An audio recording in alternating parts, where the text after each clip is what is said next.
అక్క, ఏంటి చెల్లి? మొన్న దాండియా కూడా ఇద్దరిని వెంట పెట్టుకుని వెళ్ళాడు.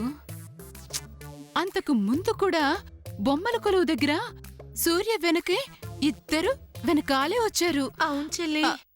ఇప్పుడేమో నిమజ్జనానికి ఇద్దరిని తీసుకెళ్లిపోతున్నాడు. అసలు వీడి ఉద్దేశం ఏమై ఉంటుంది? అదే చెల్లి, నాకు అర్థం కావట్లేదు. ఎటు వెళ్ళినా ముగ్గురు వెళ్ళిపోతున్నారు. అనవసరంగా వీళ్ల గురించి మనత్రం గొడవ పడుతున్నామేమో అనిపిస్తోంది. అవును చెల్లి, నాకు అదే అనుమానంగా ఉంది. కొంపదీసి ఇది అదై ఉండదు కదా?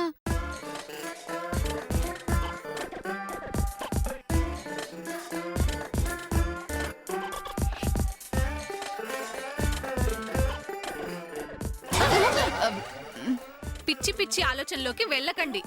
అలాంటివి ఏవీ జరగవు. వాడు సూర్య, రాముల్లాంటి వాడు. రాముళ్ళంటి వాడైతే పర్వాలేదమ్మా. చేసుకోబోయేది సామాన్యం కాబట్టి ఏ సమస్య ఉండదు. అంత లేదక్క, చేసుకోబోయేది శామ్నే. కాదు, చేసుకోబోయేది సామాన్యమే. అంత లేదు, శామ్నే. కాదు, సామాన్యే. శామ్నే. ఏ ఆపండి, వెళ్ళండి ఇక్కడి నుంచి. నానమ్మ తలనొప్పిగా ఉందని సూర్య చెప్పాడుగా, వెళ్ళండి. వెళ్ళండి. శామ్నే చేసుకుంటాడు.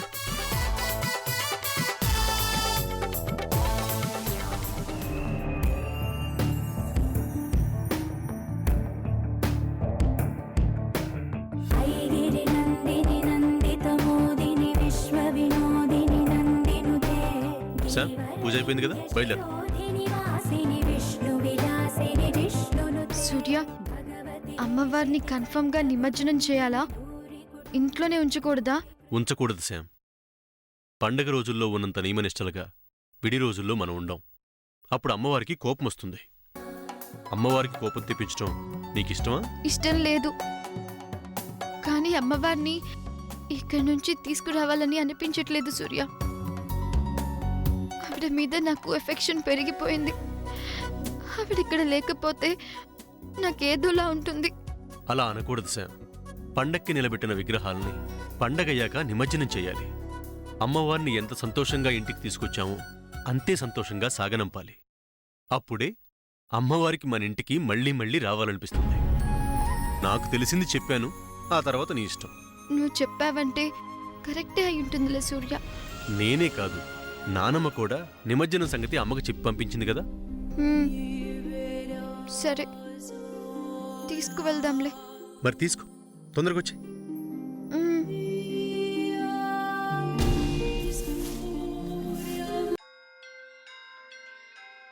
అమ్మా, నాకైతే నిన్ను నిమజ్జనం చేయాలని లేదు. చెయ్యాలని చెప్తున్నారు కాబట్టి తీసుకువెళ్తున్నా. నెక్స్ట్ ఇయర్ మళ్ళీ నా దగ్గరకు వచ్చేయాలి, సరేనా? అమ్మా, అలాంటి వాళ్ళది నిజమైన ప్రేమ కాదు, అది వ్యామోహం. ఎగ్జాక్ట్లీ చిన్నత్త. నిజంగా ప్రేమించుకున్న వాళ్ళు అలా చేయరు. ఎంత మనసు విరిగిపోతే కన్న కూతుర్ని పట్టుకొని మా దృష్టిలో చచ్చిపోయా ఉంటుందా తల్లి? అది సరే అమ్మా. తన కూతురుతో తన మాట అనేటప్పుడు ఆమె మాటల్లో వ్యథ, కళ్ళల్లో బాధ గమనించావమ్మా? పెద్దబాబుకు బర్త్డే విషెస్ చెప్పు కూడా వెళ్ళాం కదా. ఊరికే ఎలా కాలిపోతుంది? మంట పెడితేనో పడితేనో తగలబడుతుంది.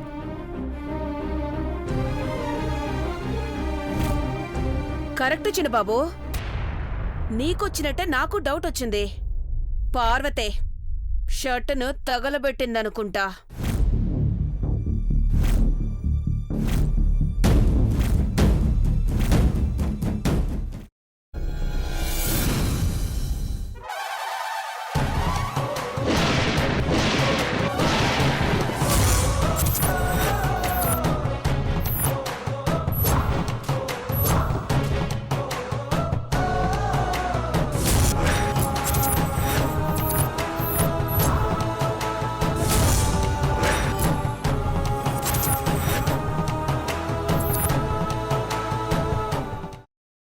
తర్వాత పొట్టు తీసేసి చాప్ చేసి పక్కన పెట్టుకోవాలి. ఒక ప్యాన్లో కొద్దిగా నూనె వేడి చేసి అందులో ఆవాలు, మినప్పప్పు, శనగపప్పు, కరివేపాకు, సన్నగా తరిగి పెట్టుకున్న ఉల్లిపాయలు వేసుకుని 1 నిమిషం పాటు వేయించుకోవాలి. ఆ తర్వాత కాల్చి కట్ చేసి పెట్టుకున్న వంకాయని కూడా అందులో వేసుకుని బాగా మిక్స్ చేసి బౌల్లోకి ట్రాన్స్ఫర్ చేసుకుని అందులో తగినంత చిక్కటి పెరుగు లేదా పల్చటి పెరుగు వేసుకుని మిక్స్ చేసి అన్నంతో కానివ్వండి, చపాతీతో కానివ్వండి సర్వ్ చేసినా చాలా బాగుంటుంది.